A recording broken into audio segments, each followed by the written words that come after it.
Mikulski. I'm a research scientist at U.S. Army Tank Automotive Research Development and Engineering Center in Warren, Michigan, also known as TARDEC. And this is actually my first GrrCON. And so far, I've really liked this conference a lot. I have to say, I met a lot of great people here. And I really have to kind of give it up to Jamie and Chris. They are really, really generous to this community. And I just want to publicly give them my gratitude for allowing me to talk today.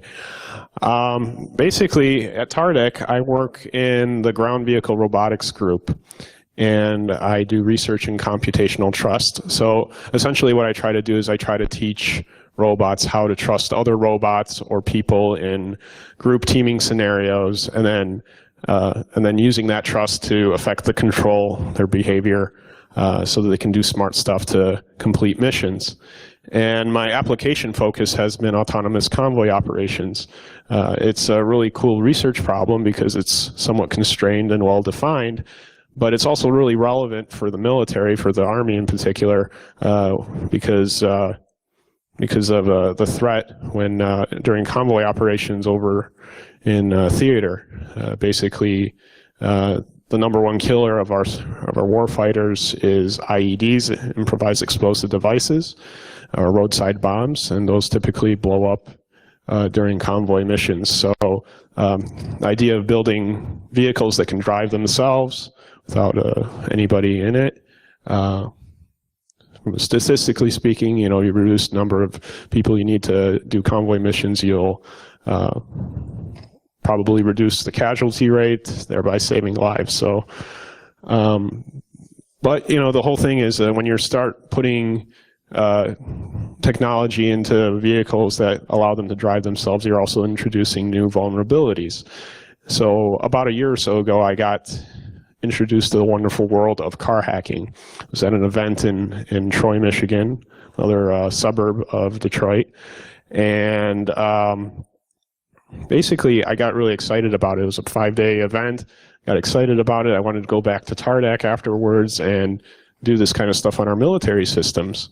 And I was trying to find a group at TARDEC that did this kind of stuff, and it turned out that we don't have anybody at TARDEC that does vulnerability assessments on military vehicles. That's not to say that the Army doesn't have anybody. I mean, the Army has a lot of qualified people doing this kind of stuff elsewhere, but for TARDEC being an R&D organization, you would think that there would be somebody there, but turns out there wasn't. So that surprised me, but it also I kind of looked at it as an opportunity for myself. I said, hey, maybe I could be the guy to fill this gap. So I started talking with some colleagues of mine that were like-minded, and we started meeting kind of ad hoc, talking about this subject. Eventually these meetings got more regular and then more people started becoming invited to these meetings. And then over time, we kind of came to the conclusion that, as a group, we really couldn't affect as much change. We had to open up our group wider and try to develop a community. So we decided to open up the group to other people at TARDEC, and we had a really positive response. We had people from all over the organization, technical groups and non-technical groups like our HR and our external business office, for example. They were connecting with all of us and talking to all of us, and I can kind of say now, about a year later, we actually have a nice vehicle cybersecurity collaborative community at TARDEC, and that's something we've never had before. So that's really positive. But when we opened up this whole group to others, there were some challenges because we had some culture clashes. And that was something that I didn't really anticipate. When it happened, I just thought people were being assholes, but really what happened is they actually saw things differently than other people from other places, and didn't quite get a good appreciation for that until you really started talking with them and getting to know them. So that's kind of that was sort of the inspiration for this talk. I'm not really going to talk about TARDEC specifically anymore.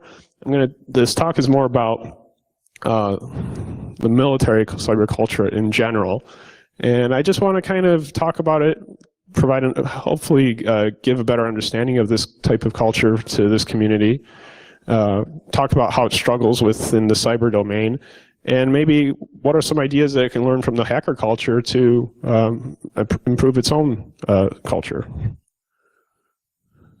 So let's start off with just a definition of what culture is. If you look on the internet, you'll probably find about 36 different definitions for culture. I found this one that probably works well enough for our purposes. It's from a guy named Edgar Sheen. He's a former MIT professor who's famous for his work in developmental, organizational development, and he defines culture as a pattern of shared basic assumptions that the group has learned. The group learned as it solved problems of external adaptation and internal integration that has worked well enough to be considered valid and therefore to be taught to new members as the correct way to perceive, think, and feel in relation to those problems. So the key ideas are pattern of basic, shared basic assumptions that are good enough and considered to be the correct way to perceive, think, and feel.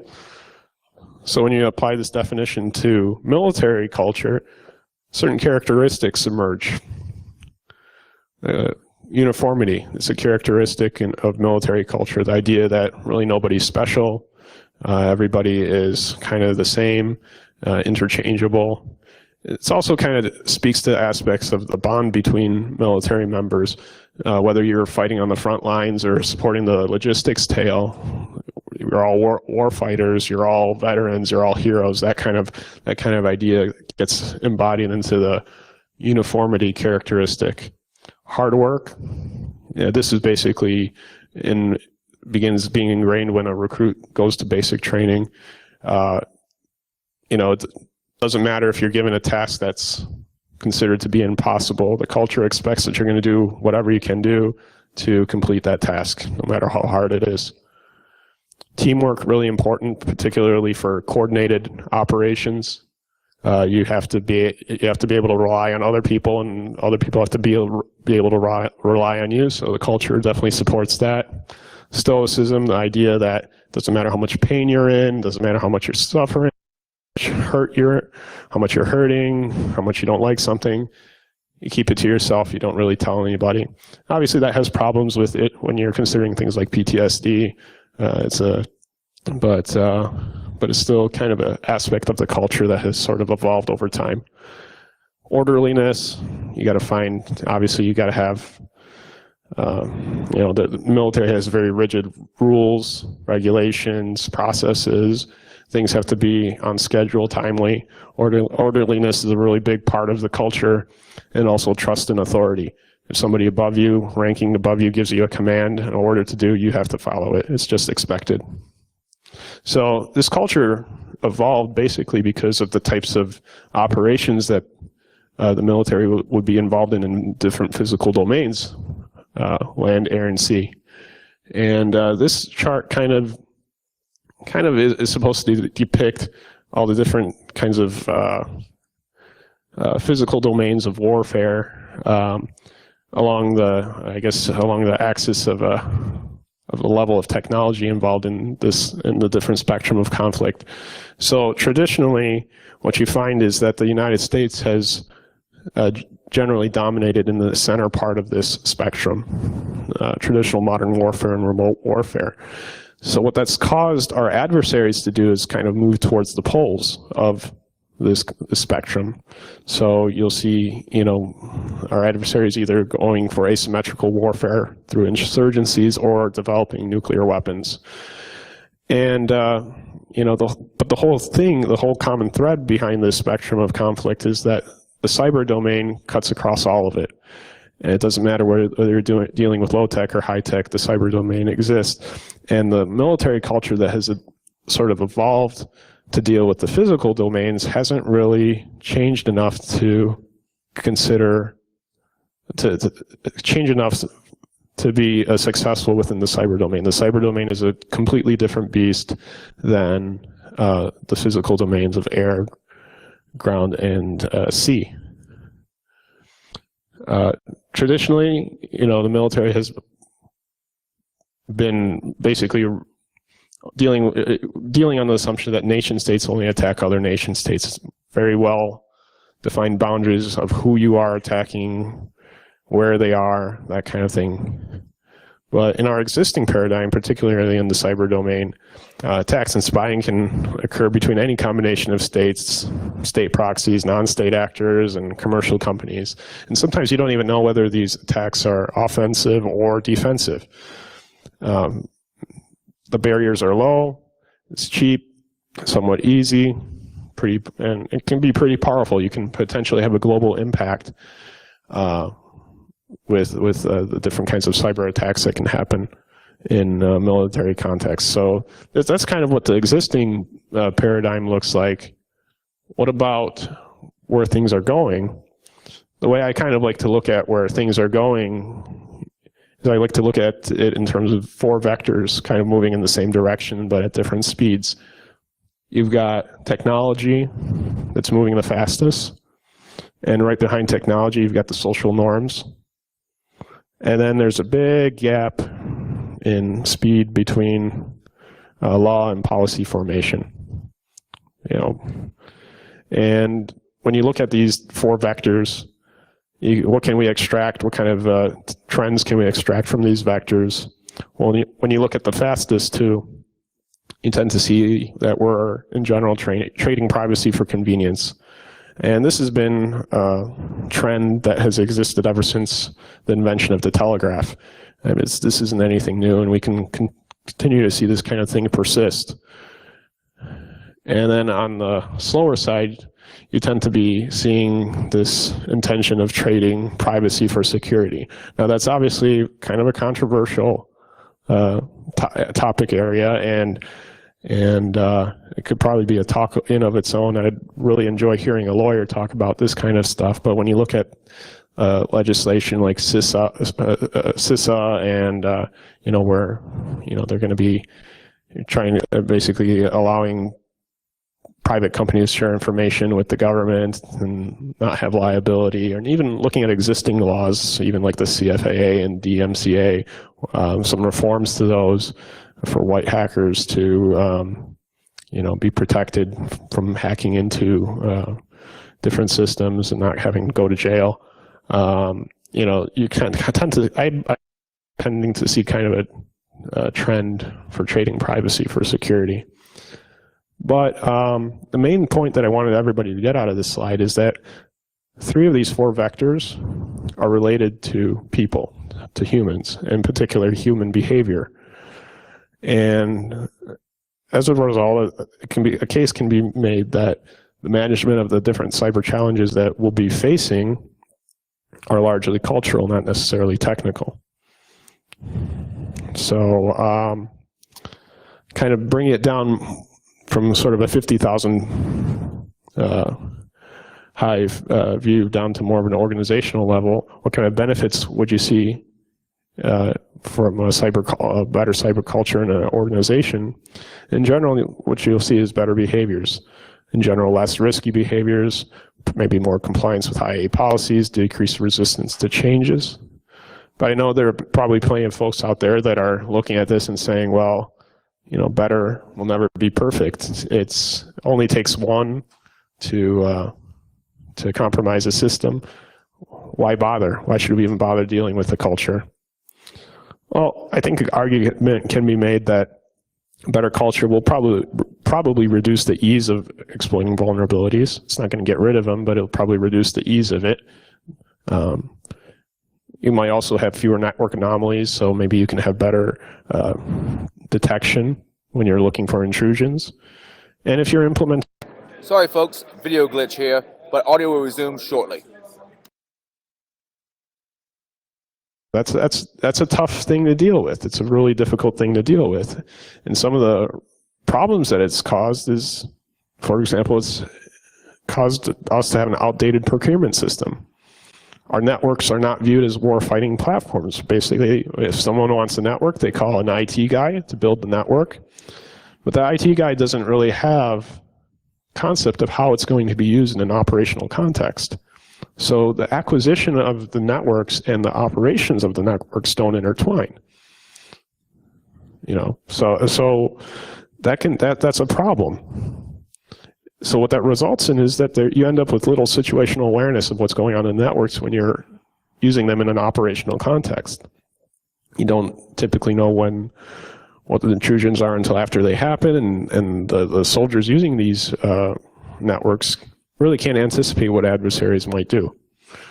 And it's a lot different than what they're used to. Like if they had boots on the ground and they were looking around in a physical environment, they could say, hey, I see mountains over there, I see trees over there, I see that there's a area over here that the enemy may be able to come in, so I better set up my defenses over there.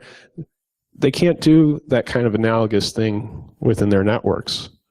And that's a real issue sometimes. But even if, say, there was some way where we could fix the procurement system and have much better situational awareness on the networks, we still run into another issue about sharing between different branches. In many cases, different branches can't share because of clearance issues. If somebody discovers a threat and it's classified as top secret, they can't necessarily easily tell somebody of a lower classification about that threat.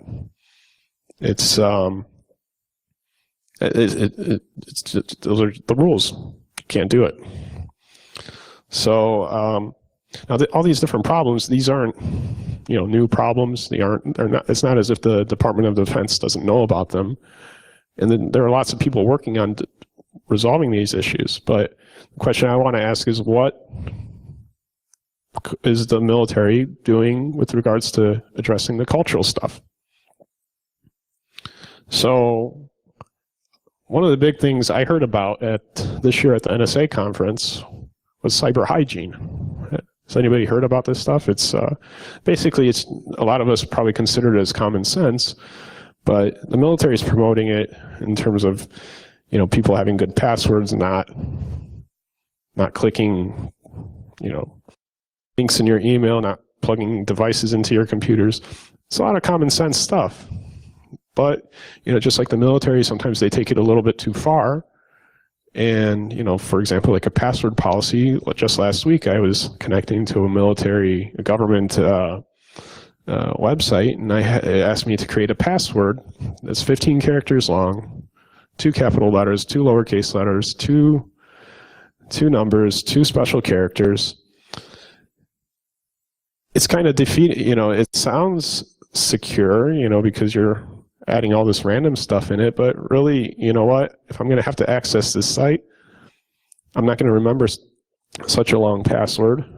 I'm probably going to have to write it down somewhere, and it's kind of defeating the whole purpose of better passwords. So, the cyber hygiene thing, while it's a really good idea probably to spread across the entire military, sometimes the implementation of it, the policies that come out of it aren't always the best.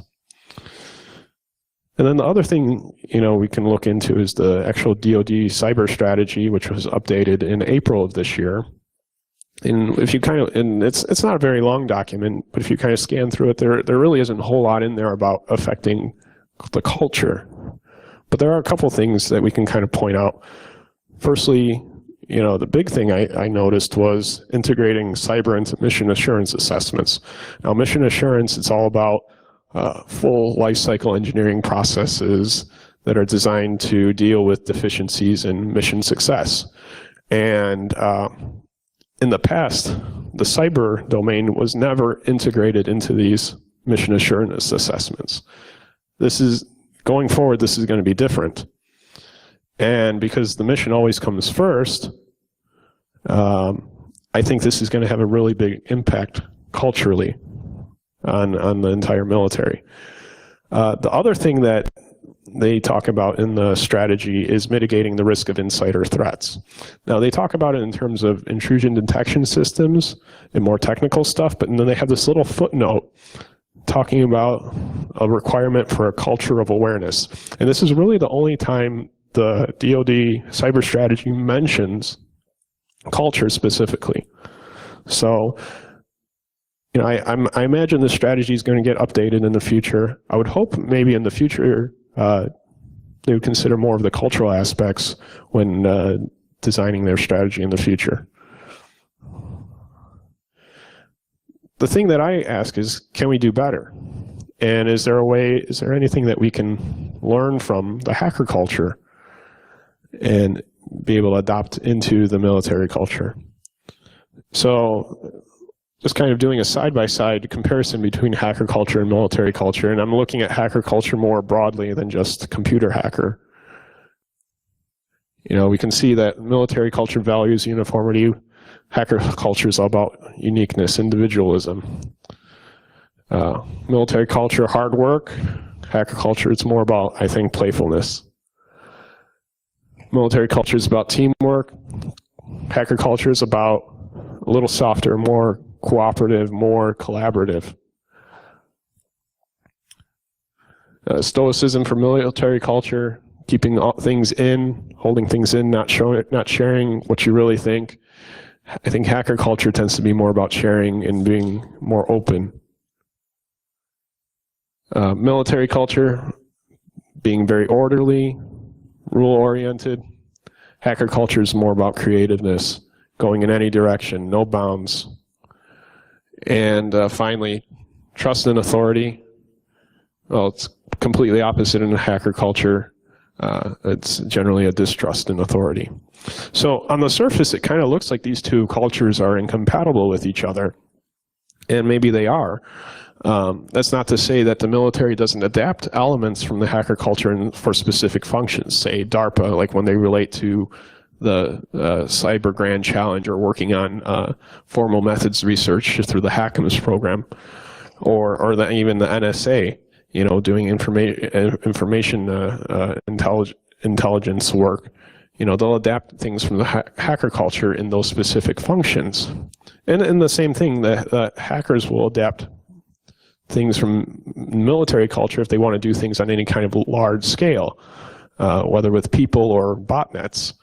Actually, if you look at the botnet from a cultural perspective, it kind of ticks all the boxes on the military culture side. But the question I want to ask is, are there any, even despite these incompatibilities, is there anything that we can do? Are there any ideas that we can adopt from the hacker culture into the military culture more holistically? I think there are. I think one idea we can adapt into the military is being more curious. Creating a culture where it's okay to ask more what-if questions. Creating a culture where people are encouraged to actively listen, not just listen, okay, what is the task I have to do? No, try to listen actually with understanding. In a culture where people will notice, are more aware of what others are doing around them. I think being more curious is something that hackers, it's just something naturally that they do. I don't think this is necessarily something that's naturally ingrained within the military culture. And then speaking up. Hacker culture, they don't care. People don't care if they offend somebody or they criticize someone. And I would probably argue that a lot of military folks probably don't care either. This is probably more of a bullet for the civilian side. But they also don't worry about appearing weak or too sensitive or out of line. Really, I think within the hacker culture, the focus is about the greater good and making the greater good a priority. And I think having policies where military folks are encouraged to speak up is something that will be really important to deal with issues within the cyber domain. And then finally, making things more fun, maybe through gamification. Essentially, like in any game, you have to have good incentives, accountability, and enforcement. In general, the military has to have those kind of things ingrained in its culture. Obviously, though, you have to apply it in context of what you're doing. So like in my case, in an R&D organization, we can maybe try to make things more fun by pitting developers and engineers against pen testers and having sort of an internal kind of competition, who can do better. That's something that's a kind of a part of a culture that you can introduce that's positive, that will have a positive effect on cybersecurity. So, given this was only a This is pretty much my last slide, just a couple final thoughts. My hope is that you understand a little bit better why the military does what it does when it comes to the cyber domain. And maybe, hopefully, for some folks, maybe started to build some bridges. In order for the military to improve, it needs to make cybersecurity a more natural aspect of daily activities. So they need to see their cyber operatives as warfighters. They need to treat their military networks as warfighting platforms. And they need to treat the whole domain, the cyber domain, as something real, not something that's actually imaginary. And in addition, anyone that's working in or for the military needs to just consider being more open to change. This is kind of addressing that hidebound culture of sticking to tradition and convention. When with the cyber domain changing as quickly as it is, it's not something that is really compatible. So I would hope, this is kind of the big point, is people at all levels just be a little bit more open-minded, consider the threats, consider what you can do to respond to the threats, not just in the ways that you've always done it. And that's basically my talk, short and sweet. I'll be around for questions if anybody wants to have some conversations, but thank you very much.